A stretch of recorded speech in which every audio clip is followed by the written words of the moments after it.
আল্লাহ রাব্বুল আলামিন, আমি মনে করেছিলাম যেহেতু দ্বিতীয় জীবন পেয়েছি, আমার পরিবার, আমার সন্তানের আমাকে 8টি বছর হয়নি, তাদেরকে নিয়ে দেশের বাইরে চলে যাব। যে দেশ আমাকে অধিকার দিতে পারে না সেই দেশে আমি থাকবো না। কিন্তু যখন 48 নম্বর দল সভাপতি সাজিদুল ইসলাম সুমন ভাইয়ের মেয়ে হাফসা ইসলাম রাইতার চোখের দিকে তাকায়, যে এখনো বাবার জন্য অপেক্ষা করে আছে, তখন যেতে পারি না। মানুষ, আমরা যে কথা বলছি, আমরা যে বিষয়ের সাক্ষী, বেশ কিছু শক্তিশালী অপশক্তি আমরা সাক্ষী দিচ্ছি, যারা এখনো ক্ষমতাসীন অবস্থায় বিদ্যমান। আমাদের এই সাক্ষী তাদের ভীষণ অসুবিধার কারণ। এবং আমরা যদি কথা, আমাদের জীবনের ঝুঁকি এখনো রয়েছে, যেমন ভাবে জীবন দিতে হয়েছে আমার ভাই হাদিকে। কিন্তু যখন এই সুমন ভাইয়ের মেয়ের চোখের দিকে মনে পড়ে যায় আমার মেয়ের কথা, 8টি বছর তারা জিজ্ঞেস করতো বাবা কোথায়, কেউ উত্তর দিতে পারতো না। আজকে এখনো সুমন ভাই বলে যে আমাকে গুম করে আমার বাবাকে যেখানে রেখেছো সেখানে নিয়ে যাও, আমি আমার বাবাকে জড়িয়ে রাখবো, আর জড়িয়ে ধরে রাখবো, কোনোদিন ছাড়বো না। মোহাম্মদ পারভেজ ভাইয়ের মেয়ে আদিবা ইসলাম রিদি বলে, সবাই বলে ধরে নাও বাবা মারা গেছে, বাবা কি কোনো অঙ্ক গেছে? মাননীয় স্পিকার, এসব অসংখ্য মেয়ে, মা, স্ত্রীর চাপা চোখের পানি, ক্ষোভ এখনো বিদ্যমান।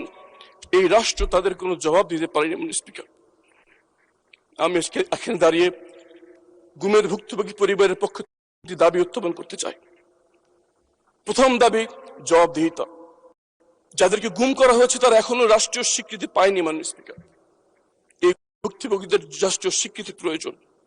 যারা ঘুমের সাথে জড়িত তাদের অনেকেই এখনো গুরুত্বপূর্ণ দায়িত্বে বিদ্যমান, অনেকে আইনের আওতায় দাঁড়িয়ে দেশের ভিতরে অস্থিতি সৃষ্টি করার চেষ্টা করছে।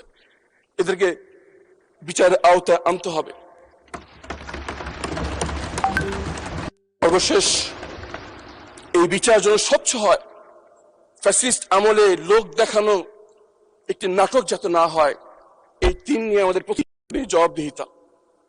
দ্বিতীয়ত দাবি, এই ঘুমের ভুক্তভোগী পরিবারদের তাদের প্রিয়জনকে কেউ আমরা ফিরিয়ে দিতে পারবো না।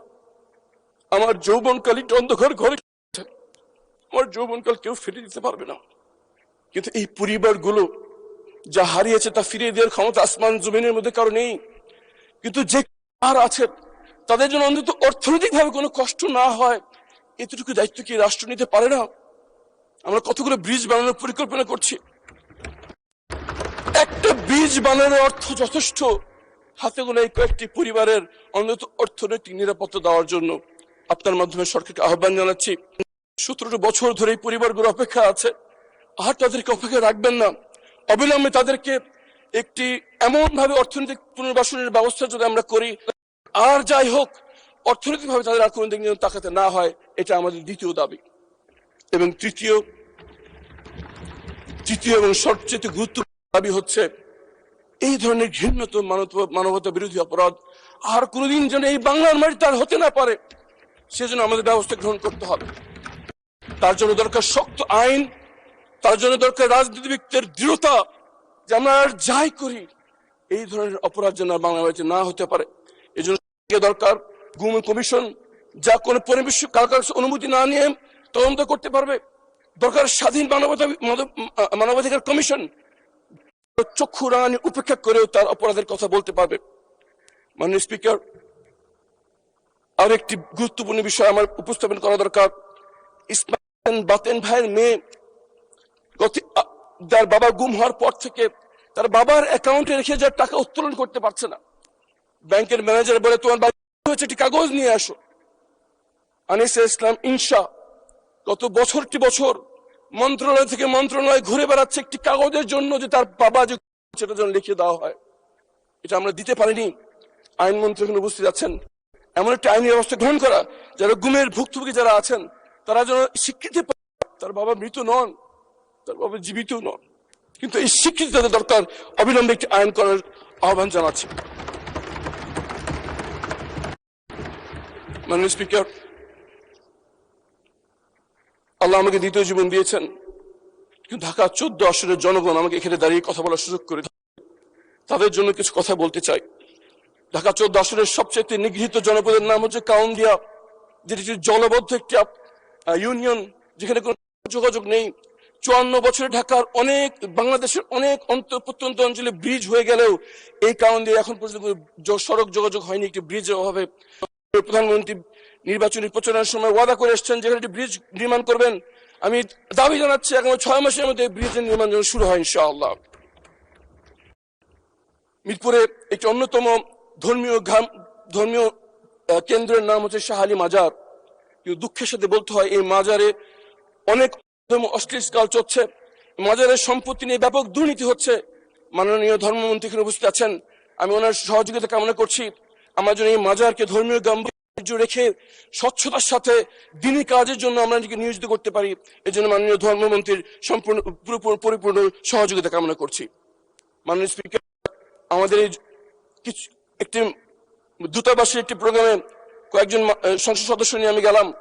একজন সংসদ সদস্য পরিচয় দিচ্ছে যে আমি এলাকার এমপি, একজন পরিচয় দিলাম আমি অভিজাত এলাকার এমপি, আমি পরিচয় দিলাম আমি কিছু গরিব মানুষের এমপি।